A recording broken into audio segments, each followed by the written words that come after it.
Hey guys, welcome back to the channel. Today I am going to be doing a watercolor landscape, and I'm going to be using this watercolor palette that was gifted to me from Jen Crafts. It has 48 colors in it, and so I'm going to be using that today. And then they also gave me 50 watercolor paint sets as well that I've kind of been playing around with, but I'm gonna stick with this. It's a little bit easier to use than the paint tubes and pouring out the paint today. And then materials wise, I am using an 8-inch round brush for today. I'm just using this for the whole shebang. So today I have this landscape I did in this sketchbook with gouache a few weeks ago, and I thought it'd be fun to try out my new watercolor palette and try recreating this but in watercolor. So I'm gonna sketch this out in my sketchbook and then we'll get started.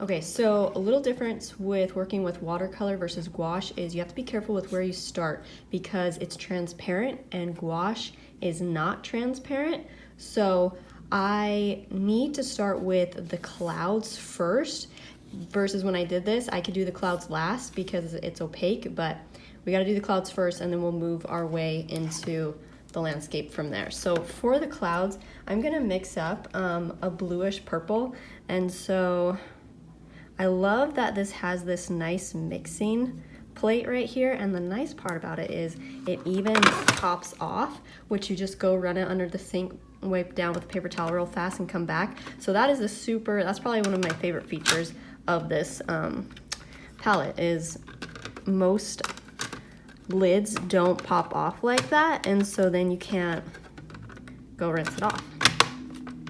Okay, pop that back in. Okay, so I'm starting with some blue, and then I'm gonna grab a little bit of some purple.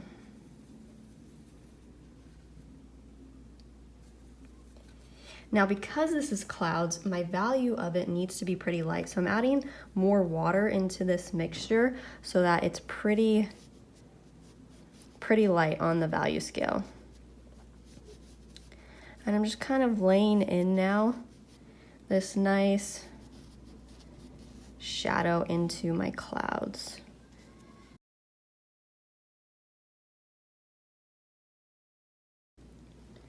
I'm gonna rinse off my brush completely and then come back and kind of just soften this part by taking away some of that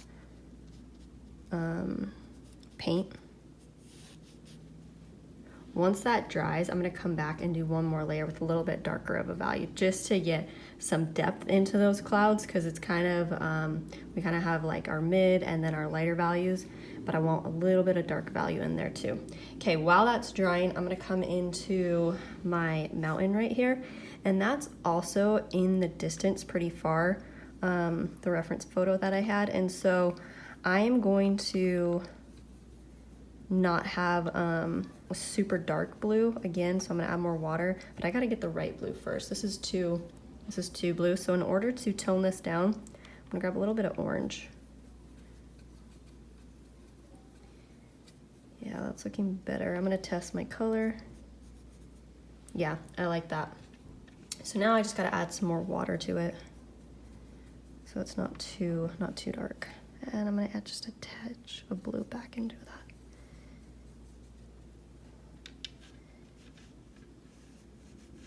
Yeah, that's a nice. I'm not too worried about my trees being in the foreground, just because the color and value on those is dark enough that it's gonna cover up any of this like blue that gets onto the trees. If you're worried about it, you can come take your brush and kind of just grab that off, but it's gonna be fine because those are some nice dark values we're gonna have on those trees. Okay, now that that's in there, I can come into kind of my middle ground right here, which is a green. And I'm gonna mix a few of these greens in here. I'm gonna keep it lighter at first because I can go back and add some darks on top. So I'm gonna keep it lighter for right now.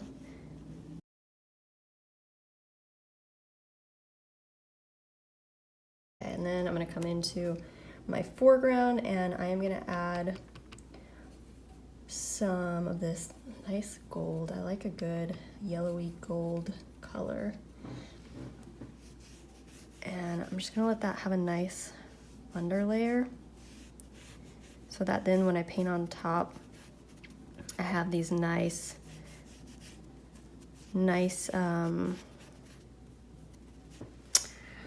yellow showing through to have like a nice kind of highlight contrast, because I'm gonna have some dark shadows on from these trees casting down, and so wherever possible it's nice to create that contrast of a really dark and a really light. Okay, I'm gonna let that dry for a second, and then we're gonna go back into our clouds and kind of get some more layers in here.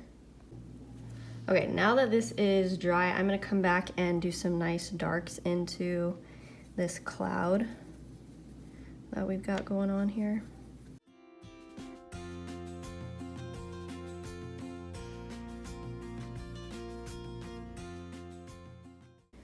Okay, values slightly dark on those, and even as I was laying it in, I knew it was dark, but that was okay because I can come back with a little bit of water on my brush and pull off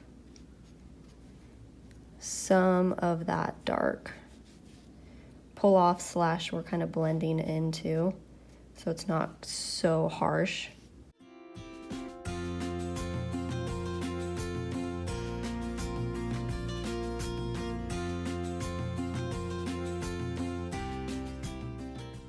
Okay, while that's drying, I'm going to come back into my mountain now and add a little bit more value into that as well.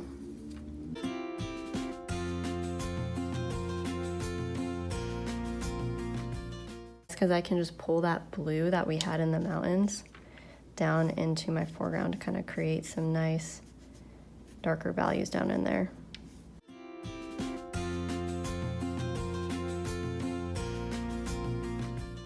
As you can see, I'm just pulling some of that paint off to give myself some nicer light values, which is going to create some depth onto those mountains. I don't want to do a ton of detail and a ton of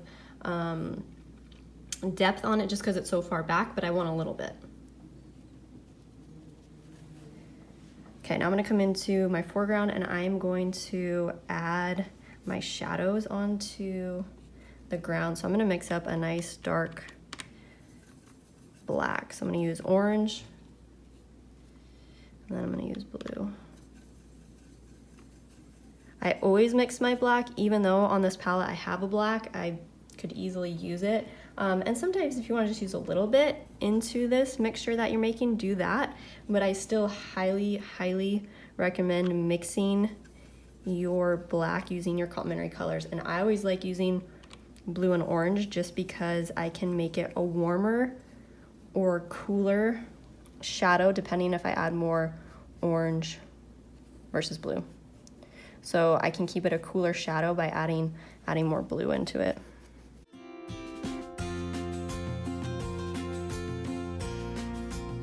I'm also going to add some of this nice dark value that I have into this. So my sun is coming from, move the camera. My sun is coming from this direction, and so this back side of my trees is going to have the darker values.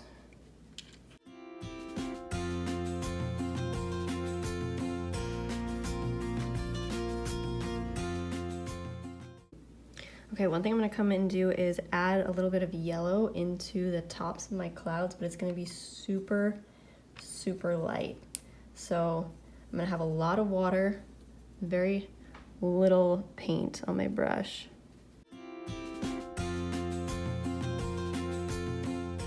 going to get completely all the paint off my brush and come back with just water and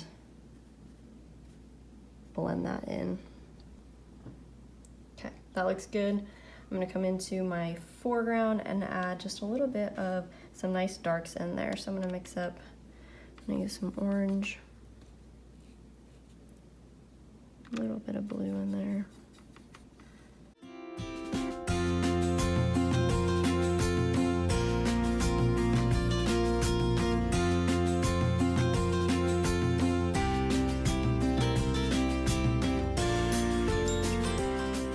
Okay, so for the rest of this, I'm gonna do a time lapse and just kind of speed it up because the rest now is just gonna be laying in the sky, and then I will add the highlighted section of my trees with the darks on the backside, and then my shadow down here on the ground. And other than that, it's just gonna be fine-tuning little details at the end. But for the most part, we laid everything in, and now it's just going and finish.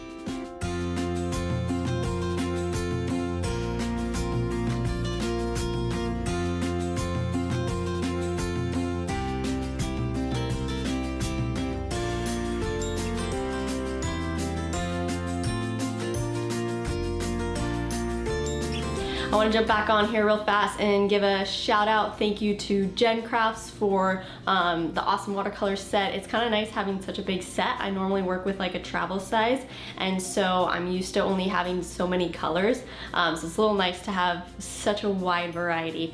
And the other thing I want to say is, if there's something you're wanting to see, please let me know in the comments below. I love reading through your comments. I really appreciate every like, comment, subscribing, all of that good stuff. So thank you so much. I will see you next time. Enjoy your time creating, drawing, painting, and doing all that good stuff.